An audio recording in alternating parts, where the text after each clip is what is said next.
Thank you, Shabnam. Let me begin with the respect for the traditional honors of the land that we have gathered today, and pay our respects to their elders present, past, present, and emerging. On behalf of our community, I would like to thank members of Australian Parliament, Legislative Council of Victoria, and the Dandenong Council to come here tonight and to support us in this really difficult time for our community, for our countrymen and women in Afghanistan and around the world. You, I, and we all have come together here for three reasons. We have come together to remember and to respect 56 innocent lives, Hazara young girls who were at Kaj Educational Centre to prepare for their university exams. They paid the ultimate sacrifice for education.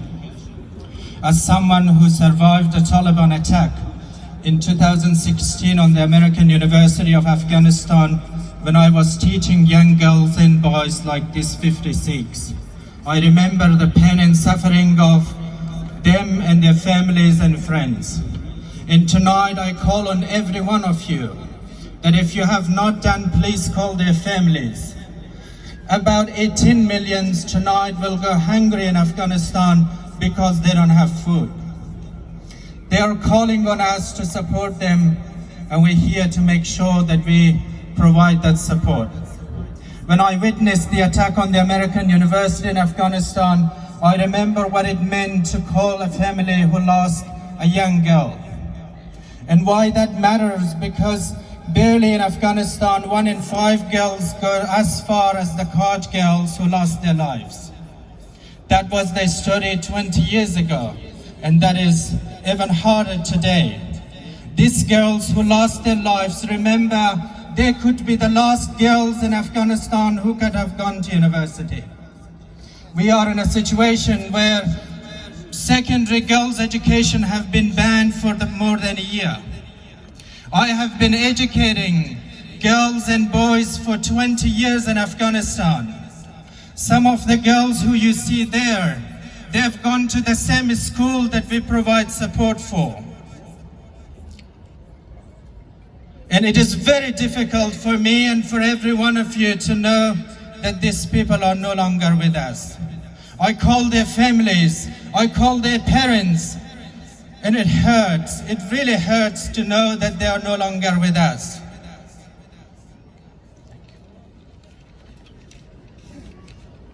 But we are also here to denounce terrorism of all forms. We're here to stand in global solidarity for people whose life lost because they want to educate their children. That's the life of the Hazaras for the past 20 years. It has been for more than a century that our people have been targeted for no reason of their own fault. We thank every one of you, and we thank every countryman and woman who have stood with us in the past week. Yesterday, 96 cities witnessed one of the most important protests around the world. But I believe that wasn't enough. I believe that wasn't enough because those 96 cities which witnessed thousands of people on the streets, they need 96 million people next week. That's how we can stop terrorism. That's how we can say no to atrocities against the Hazaras. And the week after, we need double the 96 million to stop these atrocities. And to our Member of Parliament, thank you for coming here. I'm here to say that we have got 3 asks and why that is important. 1,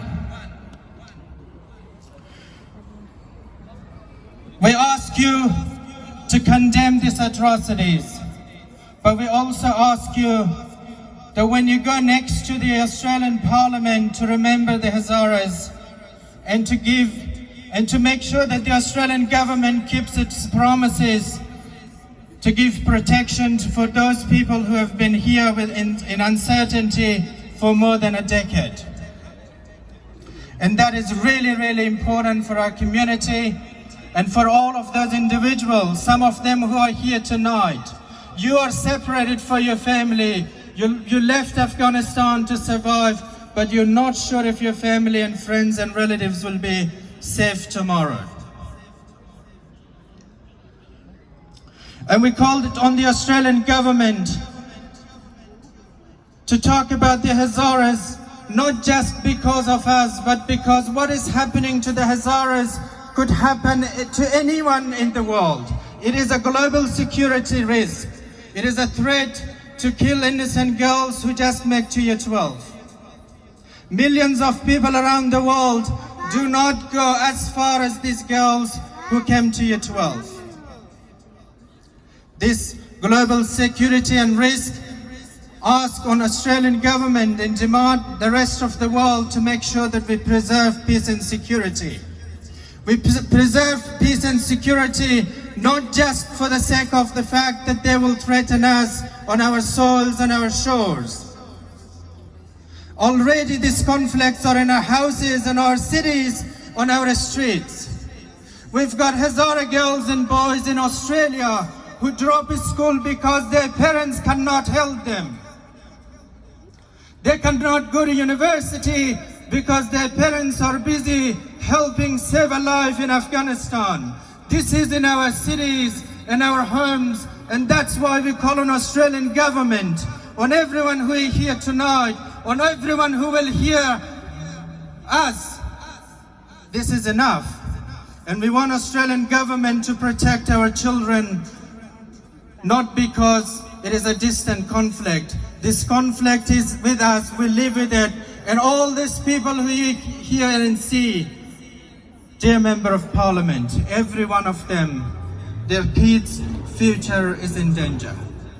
Not just because they're in Australia, because their families and relatives are at risk. And finally, we ask you, the Australian government, that these lives that have been lost, we can only stop this once we all stand together. I remember the first attack on our mosques, on our education centers, on our cities. If we stood together that time, I am sure that the Kaj girls would have been tonight with us. If we do not stop together tonight, we will lose more girls tomorrow. And finally, we call on the Australian government to make sure that people who are at risk in Afghanistan, that they could be supported. As someone who have advocated for the rights of refugees and asylum seekers for many years, we have got people in Australia on asylum protection that unfortunately have no right to work for the past 7 years.